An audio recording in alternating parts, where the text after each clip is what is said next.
Malaysia pernah huru-hara gara-gara khinzir pada tahun sekitar 1998. Waktu itu orang jatuh sakit secara misteri. Ada yang sawan, koma, pergi selamanya pun ada. Kerajaan menyangka ia hanyalah penyakit bawaan nyamuk. Jadi, seluruh negara melakukan fogging siang dan malam. Namun, angka kematian tidak menurun. Lebih 265 kes keradangan otak direkodkan dan lebih 105 nyawa terkorban.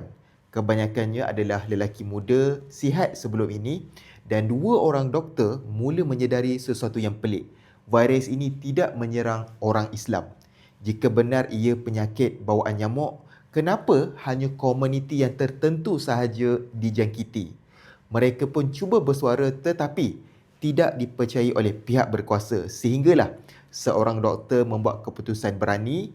Beliau membawa sampel virus tersebut ke luar negara secara senyap-senyap melanggar semua prosedur dan protokol keselamatan, dan di makmal antarabangsalah kebenaran mula terbongkar.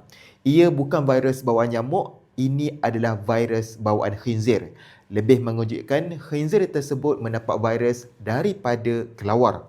Ladang-ladang khinzir ketika itu telah menjadi kilang virus, dan apabila perkara ini dimaklumkan kepada kerajaan Malaysia, tindakan segera diambil. Anggota tentera dikerah, kubur besar digali dan lebih 1 juta ekor khinzir dihapuskan. Industri berbilion ringgit lumpuh, namun wabak berjaya dihentikan.